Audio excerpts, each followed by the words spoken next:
श्री सद्गुरुदेव भगवान की जय। श्री सीताराम सरकार की जय।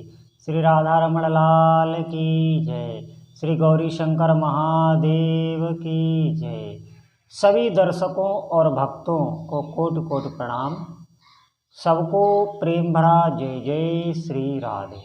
सभी भक्तों से प्रार्थना है कि आज का सत्संग बहुत ही दिव्य होने वाला है। बहुत ध्यान पूर्वक सुने।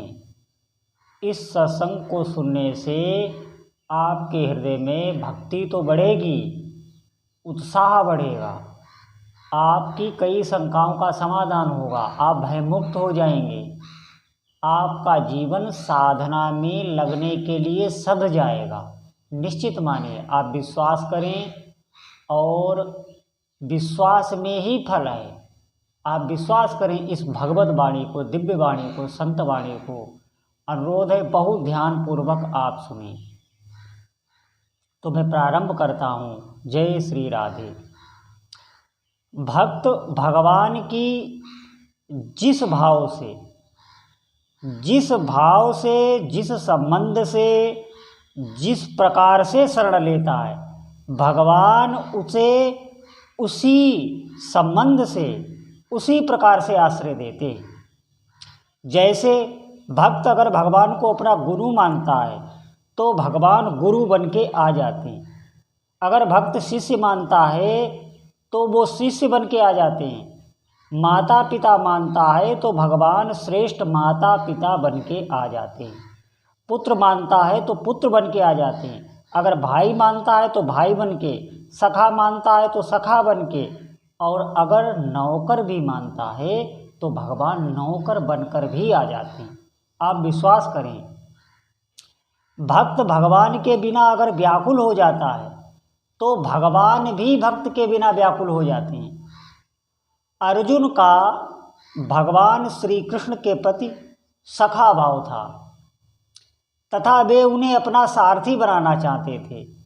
अतः भगवान सखा भाव से उनके सारथी बन गए। विश्वामित्र ऋषि ने भगवान श्री राम को अपना शिष्य मान लिया तो भगवान उनके शिष्य बन गए। इस प्रकार भक्तों के श्रद्धा भाव के अनुसार भगवान का वैसा बनने का स्वभाव है। अनंत ब्रह्मांडों के स्वामी भगवान भी अपने ही बनाए हुए साधारण मनुष्यों के भाव के अनुसार बर्ताव करते हैं। यह उनकी कितनी विलक्षण उदारता, दयालुता और अपनापन है। भगवान विशेष रूप से भक्तों के लिए ही अवतार लेते हैं। ऐसा सिद्ध होता है भक्त लोग जिस भाव से, जिस रूप में भगवान की सेवा करना चाहते हैं, भगवान को उनके लिए उसी रूप में आना पड़ता है। जैसे उपनिषद में आया है, एकाकी न रमते। अकेले भगवान का मन नहीं लगा तो वे ही भगवान अनेक रूपों में प्रकट होकर खेलने लग गए। ऐसे ही जब भक्तों के मन में भगवान के साथ खेलने की इच्छा हो जाती है तब भगवान भी भक्तों के साथ खेलने की लीला करने के लिए प्रकट हो जाते हैं। भक्त भगवान के बिना नहीं रह सकता तो भगवान भी भक्त के बिना नहीं रह सकते।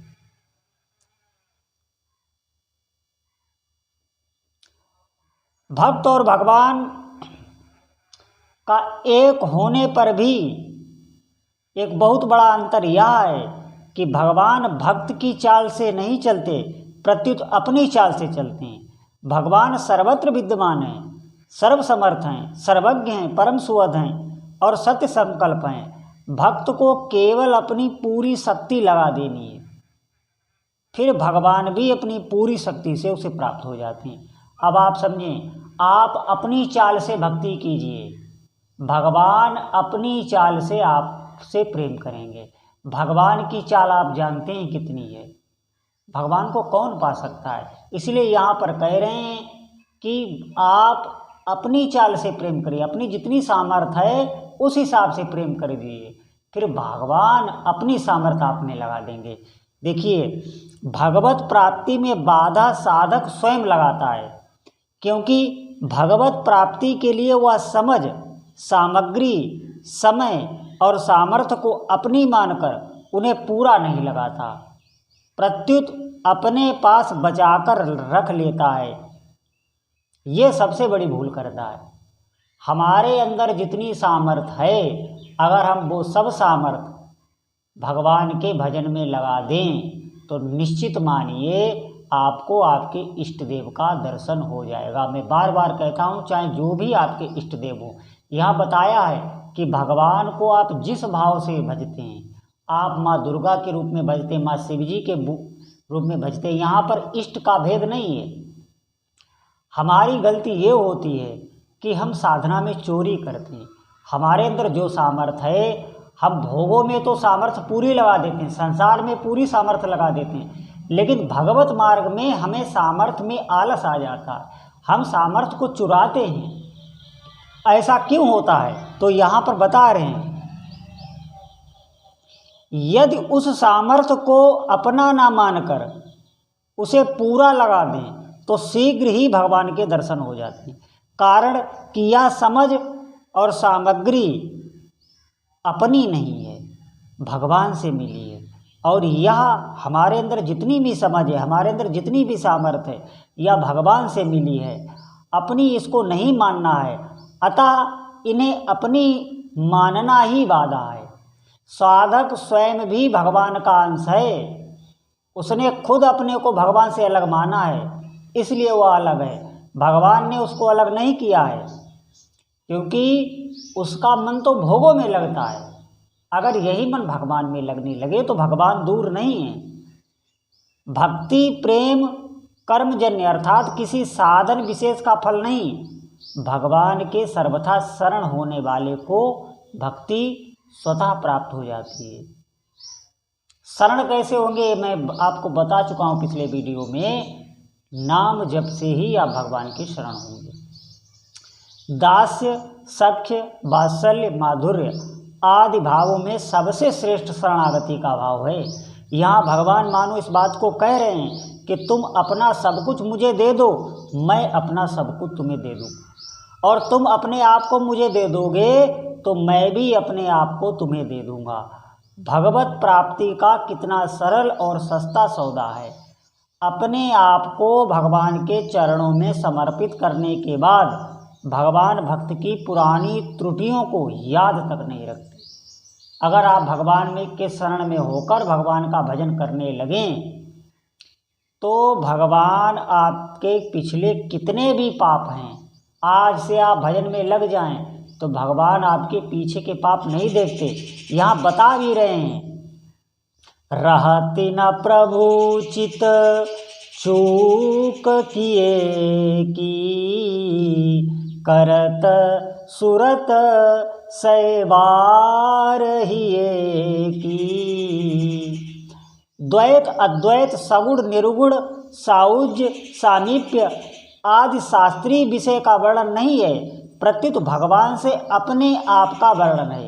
ये यहाँ पर जो द्वैत अद्वैत सगुण निर्गुण सायुज्य सामीप्य, ये मुक्तियाँ हैं भगवान की। इतने प्रकार की भगवान की ये मुक्तियाँ होती हैं।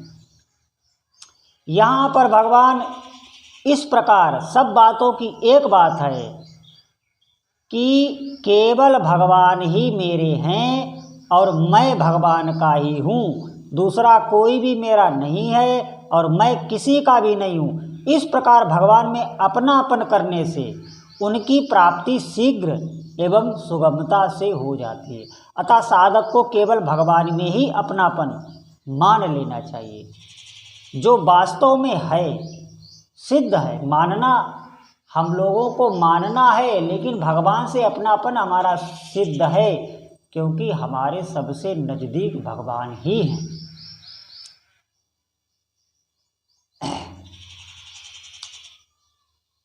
चाहे समझ में आए अथवा ना आए, केवल मान लेने पर जब संसार के झूठे संबंध भी सच्चे प्रतीत होने लगते हैं, फिर जो भगवान का सदा से ही सच्चा संबंध है वह अनुभव में क्यों नहीं आएगा? अर्थात अवश्य आएगा।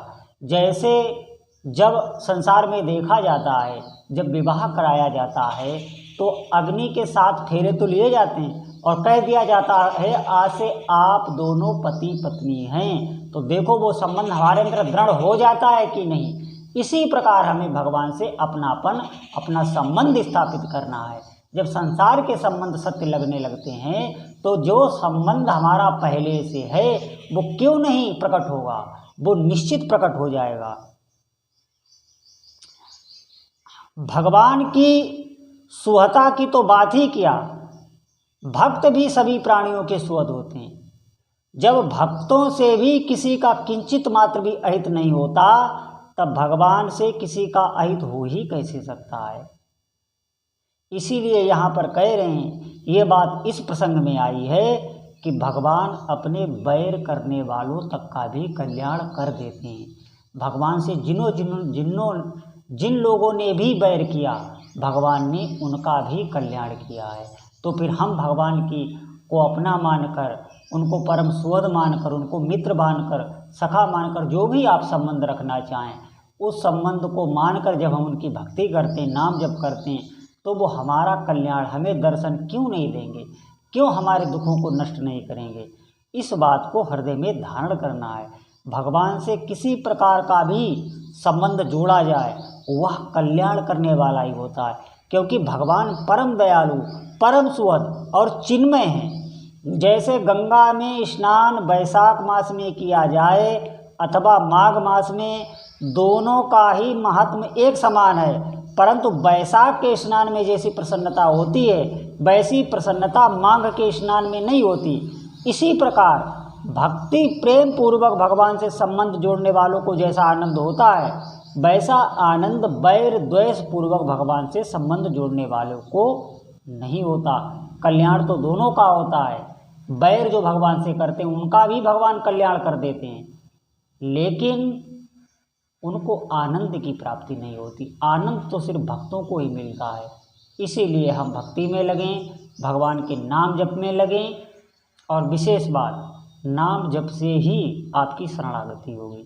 इसलिए भगवान को अपना मानकर, और कोई अपना इस जगत में नहीं है, अपना मानकर भगवान के नाम का आश्रय लें। निश्चित मानिए सभी सिद्धियों को देने वाली यह बात है। भगवान को अपना मानकर भगवान के नाम का स्मरण करें। कुछ ही काल के बाद आपको परम शांति, परम आनंद का अनुभव होने लगेगा।